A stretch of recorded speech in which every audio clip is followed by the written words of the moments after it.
Bonjour, bonsoir tout le monde. Content de vous retrouver encore une fois pour un temps de partage, un temps ensemble dans sa parole, pour être fortifiés, encouragés ensemble.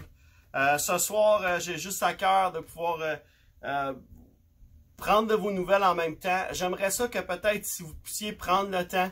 Je sais qu'on vous a envoyé des courriels, on vous a envoyé des messages, des emails pour vous informer. Vous pouvez nous réécrire à ce courriel-là juste pour nous donner de vos nouvelles, donner de vos nouvelles, comment vous allez, comment ça va bien. Je sais que je suis en contact avec plusieurs personnes de l'Église qui me disent qu'ils vont bien. Mais on aimerait savoir de vos nouvelles, si jamais c'est possible pour vous, juste de nous réécrire un petit mot, juste nous dire ça va bien pour moi, pasteur, tout ça. Et je sais que nous, on le fait de notre côté, mais que vous puissiez aussi le faire aussi, pour nous donner un petit peu de nouvelles, ça serait vraiment le fun, ça serait vraiment intéressant d'entendre ce que vous vivez, dans ce temps-là, peut-être cette saison-là particulière. Et j'aimerais partager avec vous sur un sujet particulièrement, je crois, qui est propice à ce qu'on vit aujourd'hui. Et le message ce soir, c'est une joie contagieuse. Et j'aimerais partager sur cet aspect-là de la joie ce soir ensemble. Qu'on puisse saisir que malgré les situations que l'on vit, malgré la situation qu'on vit présentement même, des fois c'est tellement facile de perdre notre joie face à tout ça. C'est tellement facile de perdre notre joie de vivre, notre joie de juste apprécier chaque moment, chaque instant que l'on peut vivre. Et on veut pas que quoi que ce soit vienne voler cette joie-là que Dieu veut nous donner, que Dieu place en nous. Et j'aimerais juste ça partager là-dessus. Alors, si vous avez vos Bibles, tournez dans Isaïe chapitre 61, verset 10. Isaïe 61, verset 10. Mais juste avant, je vais vous raconter une petite histoire comme ça. Il y avait une jeune fille à un moment donné qui était devenue chrétienne. L'Église vivait un réveil et elle a été baptisée le dimanche matin à l'Église. Et elle était en train de vivre un moment incroyable. Elle était en train de vivre quelque chose dans sa vie. Et la même après-midi où elle s'est fait baptiser, elle traverse la maison en chantant et en dansant parce qu'elle était tellement heureuse, tellement joyeuse de ce que Dieu est en train de faire dans sa vie. Et son grand-père, qui était aigre un peu, puis un petit peu déboussolé parce qu'il était en train de voir se passer devant lui, commence à la réprimander et il dit, « Tu devrais avoir honte de toi-même. Tu viens de rejoindre l'Église, tu chantes puis tu danses le jour du Seigneur. » Alors pour lui, ça faisait pas de sens que cette jeune fille-là puisse faire ça, que sa petite fille puisse faire ça la journée du Seigneur, d'être joyeuse comme elle était à ce moment-là. Écrasée vraiment par l'attitude de son grand-père, la petite fille est sortie dans la grange, grimpée sur la clôture, et était là observant un vieux mulet qui était là, debout. Et le mulet, étrangement, avait un visage triste, avait les yeux larmoyants. Et alors qu'elle tendait la main pour tapoter un petit peu le mulet avec sympathie, elle a dit au mulet, elle a dit ceci. Elle dit, pleure pas, vieux mulet. Elle dit, j'imagine que tu as le même genre de religion que mon grand-père.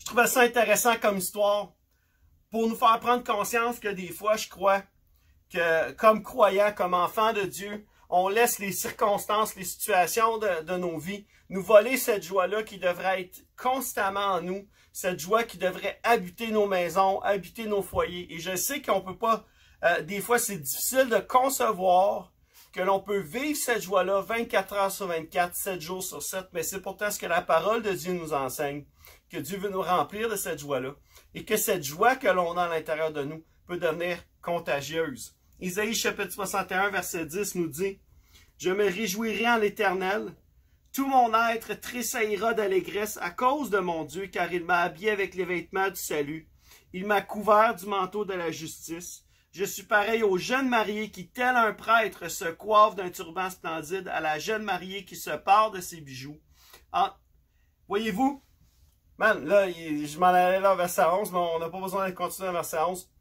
Voyez-vous, Isaïe 61, verset 10, nous donne cette appréhension que c'est comme cette joie-là qui prend place en nous.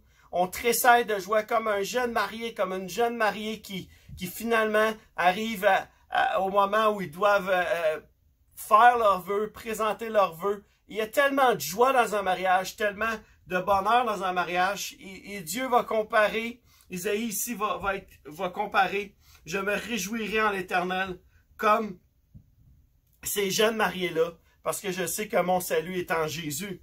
1 Thessaloniciens chapitre 5, verset 16. 1 Thessaloniciens chapitre 5, verset 16 qu'on va lire également ensemble. Juste le temps de tourner.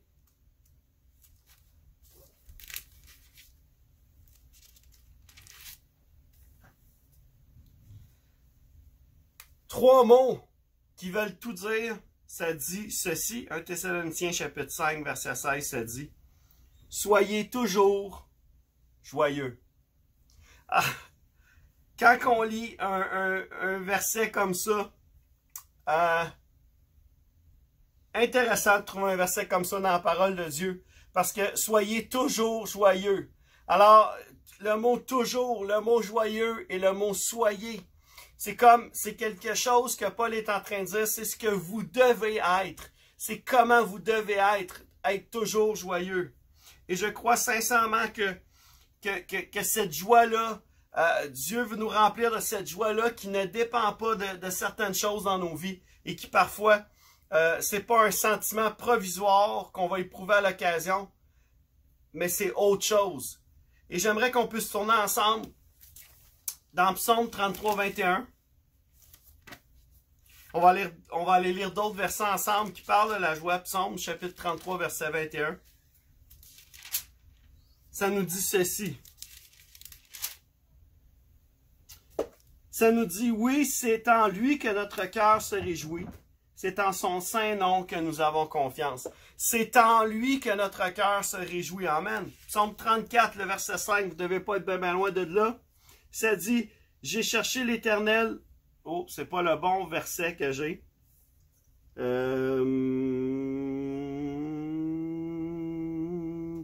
Verset 6. Peut-être dans votre version, c'est le verset 6. Moi, j'avais le verset 5, mais c'est le verset 6. Quand on tourne les regards vers lui, on est... Excusez-moi. Excusez. On est rayonnant de joie et le visage ne rougit pas de honte. Quand on tourne les regards vers lui, on est rayonnant de joie. Psaume 16, le verset 11. On va tourner ensemble dans le psaume 16, verset 11 également.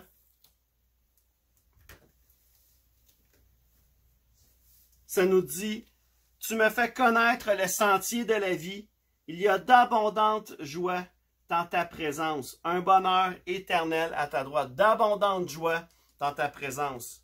Et j'aimerais qu'on puisse juste terminer en lisant Jean chapitre 15, les versets. On va lire le verset 11 pour commencer.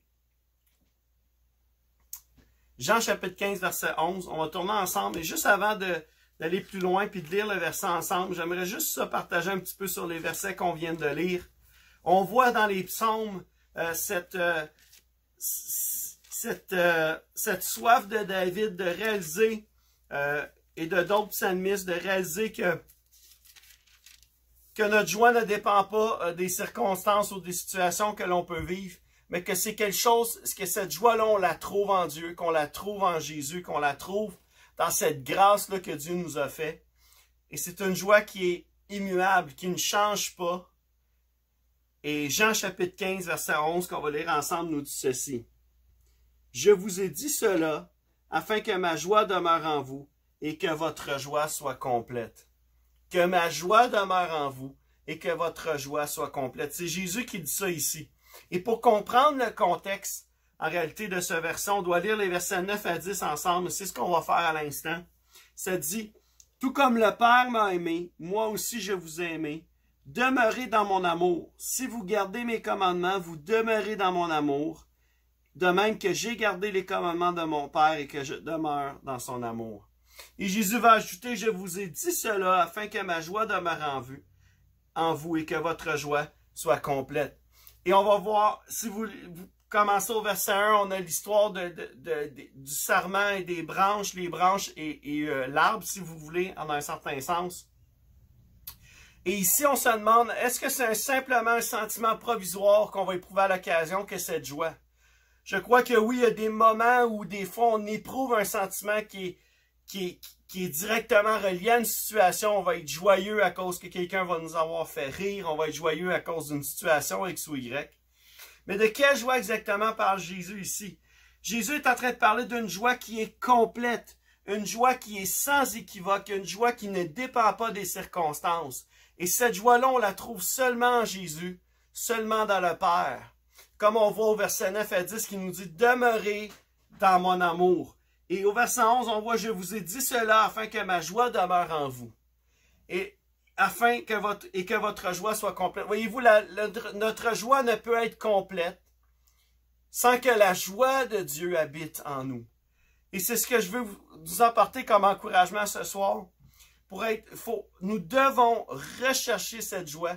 Et pour obtenir cette joie-là qui remplit nos cœurs, qui remplit nos vies, qui ne dépend pas des circonstances et que peu importe ce qui va arriver, on ne pourra pas se faire voler cette joie-là. La seule façon de la trouver, c'est de demeurer dans l'amour de Jésus, de demeurer dans l'amour de Dieu. Comme une branche qui dépend de l'arbre auquel il demeure attaché, notre joie dépend aussi de cette réalité-là. Dans Galates chapitre 5, le verset 22, ça nous dit ceci. Galates chapitre 5, verset 22 nous dit, et ça nous parle du fruit de l'esprit ici, ça dit ceci, mais le fruit de l'esprit, c'est l'amour, la joie, la paix, la patience, la bonté, la bienveillance, la foi, la douceur, la maîtrise de soi. Contre de telles attitudes, il n'y a pas de loi. Alors, la joie fait partie du fruit de l'esprit. C'est quelque chose qui est généré par l'Esprit de Dieu. C'est quelque chose qui est produit par l'Esprit de Dieu qui habite en nous. Et pour obtenir cette joie-là, qui ne dépend pas des circonstances, qui ne dépend pas des situations, des défis qu'on peut vivre, on doit être connecté, branché à Dieu, qui est la source de cette joie, qui est la source de cet amour-là dont on vient de parler ensemble. Alors, mon encouragement ce soir, c'est simplement, et je sais que je le répète souvent, mais c'est cette réalité que l'on vit présentement, de pouvoir encore plus s'attacher à Dieu, à être connecté à lui, afin que dans ces situations que l'on vit, qui est tellement exceptionnelle, tellement particulière, on puisse être capable d'être rempli de cette joie-là, qui déborde et qui ne dépend pas de cette circonstance que l'on vit, qui ne dépend pas s'il fait beau ou mauvais dehors, qui ne dépend pas si on est malade ou non, qui ne dépend pas si on a des problèmes ou non, mais que cette joie-là vienne et déborde par la puissance de l'Esprit qui habite en nous. C'est le Saint-Esprit qui nous fait tressaillir de joie des fois dans des situations assez particulières. Et j'aimerais juste vous partager quelque chose que des fois on vit quand on est rempli de joie. Moi, à la maison, j'ai l'occasion d'avoir des enfants qui des fois remplissent nos journées de joie. Puis des fois, on a des journées qui sont moins le fun. Mais la journée où nos enfants sont dans leur meilleur, ils nous remplissent de joie. Et je crois que Dieu également, dans les journées où nous sommes dans notre meilleur, on remplit ces journées de joie. Mais le but d'un papa, le but de n'importe quel papa, je crois, sincèrement, c'est qu'on veut que nos enfants soient constamment remplis de ce bonheur-là ou remplis de cette joie-là et que la joie qu'elle les accompagne chaque jour. Et quand j'entends mon gars chanter, dans la douche ou autre, parce que je sais que quand il chante, il est joyeux. Je sais que quand il chante, il est content. Il est heureux de sa journée. Et ça paraît quand il est content parce qu'il sourit. C'est contagieux de voir une joie comme ça remplir les gens qui nous entourent. Et j'aimerais vous partager, j'aimerais vous encourager aujourd'hui à laisser Dieu, à vous attacher à cette source de joie-là et laisser Dieu vous remplir de joie et à devenir contagieux autour de nous. Voyez-vous, peut-être que quand vous allez sortir faire votre épicerie, il faut que je vous raconte quelque chose qui m'est arrivé au Maxive, là, peut-être 2-3 semaines de ça. Et j'ai trouvé ça tellement, honnêtement, ça m'a donné un petit coup parce que j'ai réalisé que je devais être la personne qui donne la joie. En réalité, je devrais être cette personne-là qui est remplie de joie et que cette joie-là soit contagieuse, contrairement à ce qui m'est arrivé. Mais ça m'a fait réaliser justement cet aspect-là, comment que la joie peut être contagieuse, comment que la joie dans la situation dans laquelle on vit peut être, ça peut être vraiment encourageant pour certaines personnes. Et j'étais au Maxi et je me souviens que j'étais en train de faire mes choses, mes commissions, tout ça, puis bah, j'étais pas joyeux, ni déçu, ni découragé, ni dépressif ou quoi que ce soit. Mais je sais que je souriais pas beaucoup. Puis la raison, c'est que j'avais une petite toux, puis ça me dérangeait, puis ça dérangeait. Tu sais, avec la situation qu'on veut avoir une petite toux, c'est pas super le fun. Puis j'étais pas content d'avoir ça. Et je me souviens que, tu sais, je souriais pas, j'étais pas trop, j'essayais d'éviter d'attirer trop l'attention. Et je me souviens qu'en sortant, il y a un jeune homme là, je connais pas son nom parce que moi je viens d'arriver à la SAR, ça fait pas longtemps. Peut-être quelqu'un d'autre aurait connu son nom. Mais je connais pas son nom. Mais il m'a regardé et il dit souris, sinon tu vas faire fuir le virus. Et là, j'ai souri parce que je trouvais ça, parce qu'il m'a fait rire d'un, mais aussi, il a tellement raison. Il n'y a pas de bonne ou mauvaise raison pour sourire ou être joyeux.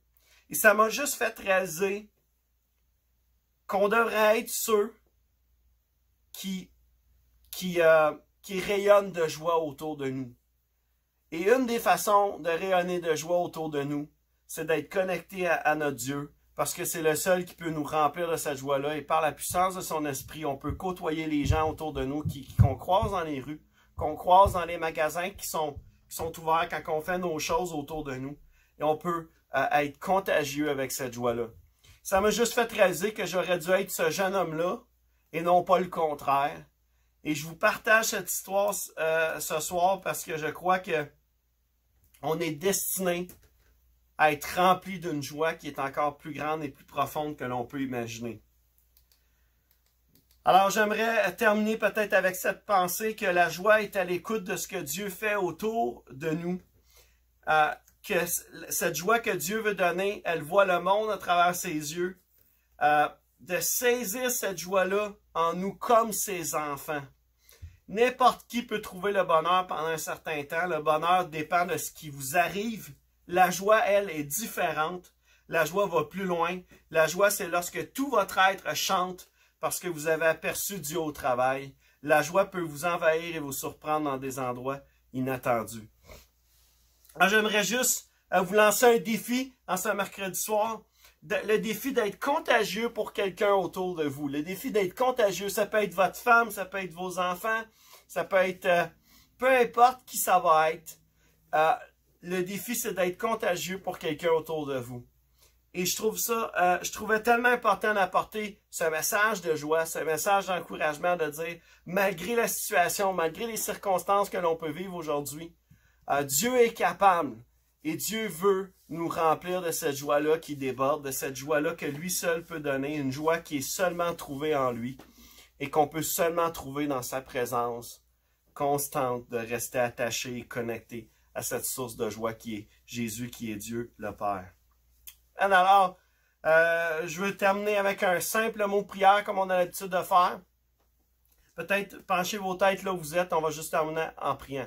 Papa éternel, on veut te remercier pour cette parole, Seigneur, de joie que tu veux nous donner aujourd'hui. Père, je te prie que tu puisses nous remplir de cette joie qui déborde, de cette joie qui transcende les situations, qui transcende les circonstances et qui va au-delà, que ton esprit puisse nous remplir, que ton esprit puisse agir en nous afin que cette joie puisse être une réalité dans nos vies et qu'on puisse être contagieux à ce point, comme ce jeune homme, alors que j'ai aucune idée s'il te connaît ou pas, mais qu'on puisse être contagieux comme ce jeune homme, de dire comme souris, ça coûte rien finalement.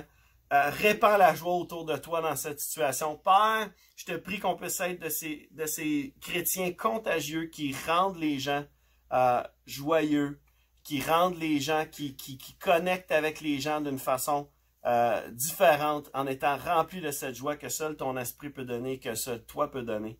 Et je te prie pour une plus grande intimité encore, afin qu'on puisse être encore plus remplis de cette joie qui déborde.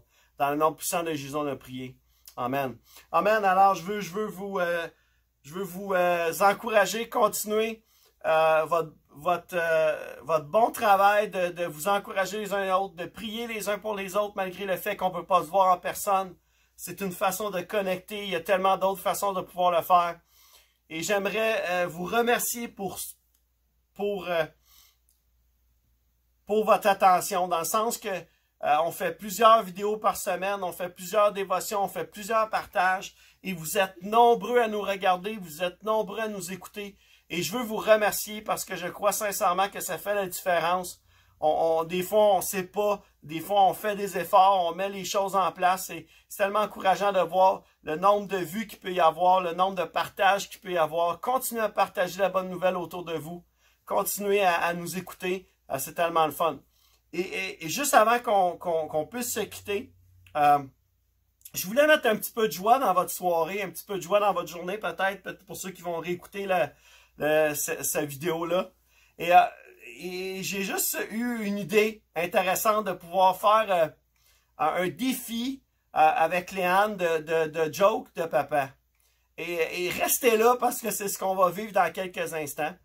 Fait que je vous laisse là-dessus. Restez connectés. On va faire un petit défi. Puis on va juste, ça va juste ensoleiller notre soirée. Et on va juste rire ensemble, passer un bon temps ensemble. Et si ça peut vous remplir de joie, ben, tant mieux. Puis si vous riez de nous, vous avez le droit de le faire.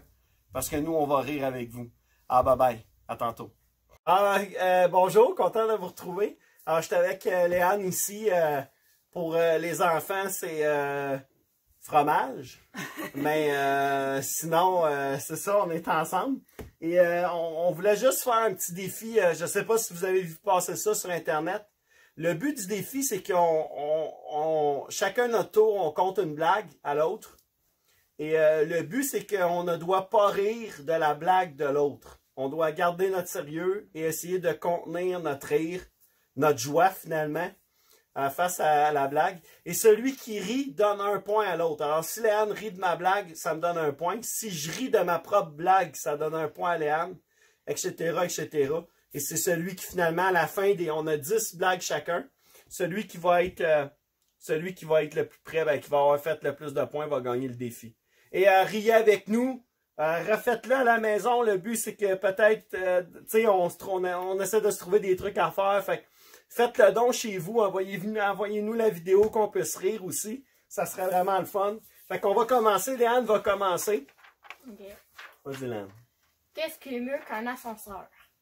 Répète, j'ai pas bien compris. Qu'est-ce qui est mieux qu'un ascenseur? Qu'est-ce qui est mieux qu'un ascenseur?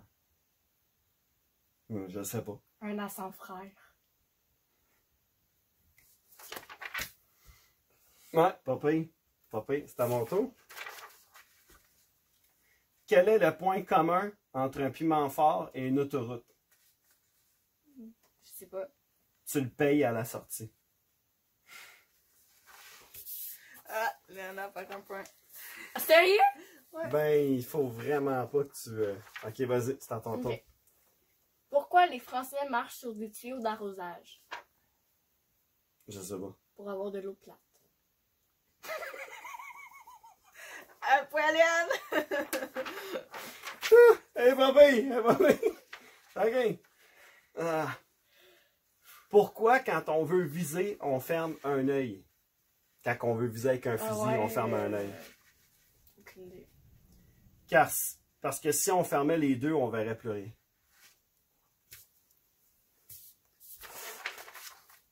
Alors, Léane arrive. C'est pas facile, hein? Moi, je trouvais ça. Papa, il y a quelqu'un à la porte avec une moustache. Il y a quelqu'un à la porte. C'est ça, ok, Ouais, papa, ouais. il y a quelqu'un à la porte avec une moustache, ok. Et là, il dit, dis-lui que j'en ai déjà une.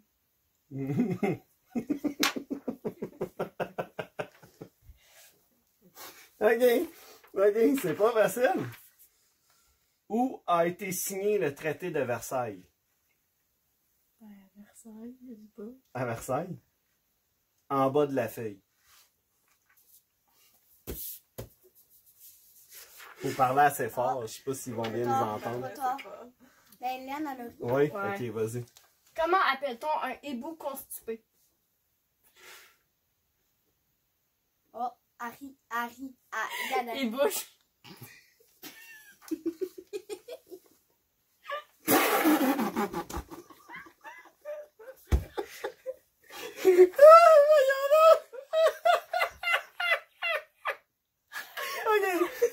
Ok.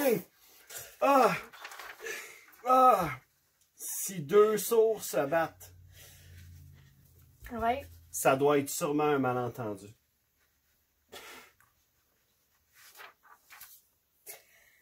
Quel est le fromage préféré de Sherlock Holmes? Moi, j'en ai aucune idée. C'est l'emmental, mon cher Watson. Ouais, pas pire, pas pire, pas pire. OK. Parle plus fort, je sais pas si Ouais. entendent bien les blagues. OK. Mhm. Comment appelle-t-on un ascenseur en Chine Aucune idée. en appuyant sur un bouton?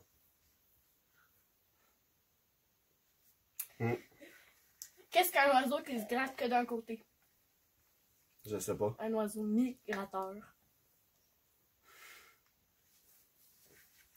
Ouais, OK. J'en ai une autre pour toi. Sais-tu comment le chasseur attire les lapins? Avec des carottes. Ah, t'es pas loin.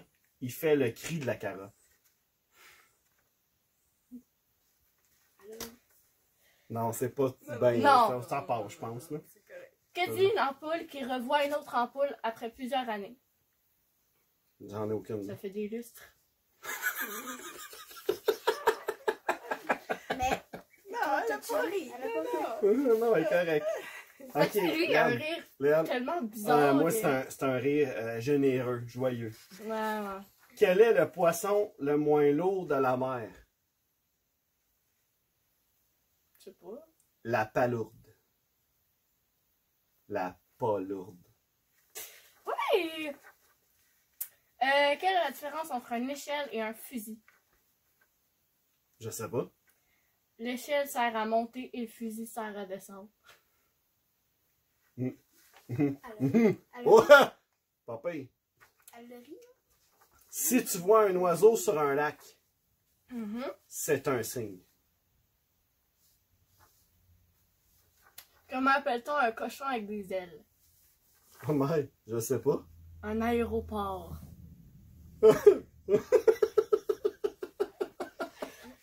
OK. Qu'est-ce qu'un rat avec la queue coupée? Une femelle? Quoi?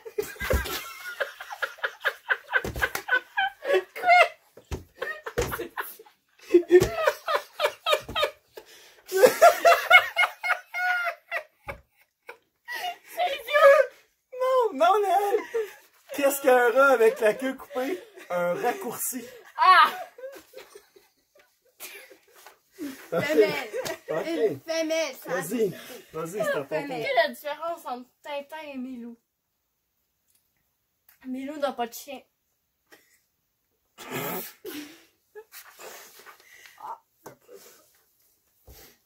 Elle est bonne quand même, mais pas oui. OK. Un malade chez le médecin, Mhm. OK? Il se fait dire, il vous reste 2 semaines à vivre.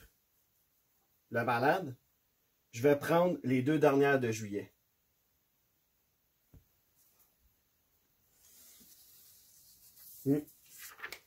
C'était ma dernière. T'en as-tu une dernière, Non. toi? C'était ma C'était la dernière. dernière?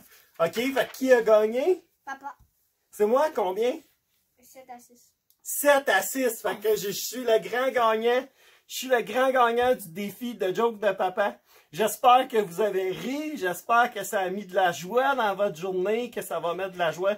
Partagez-le, ça me dérange pas que les gens rient de nous, si ça peut juste semer la joie. Le but, c'était juste qu'on puisse saisir qu'avec le message qu'on vient de voir, ben que dans le fond, il y a toutes sortes de façons de pouvoir répandre la joie puis autour de nous. Puis c'était juste une façon de vous faire rire, vous faire sourire en espérant que ça vous a amusé. Fait qu'on vous souhaite sur ça une belle fin de soirée. Bonne nuit à tous. Soyez grandement bénis. Bye bye, à la prochaine.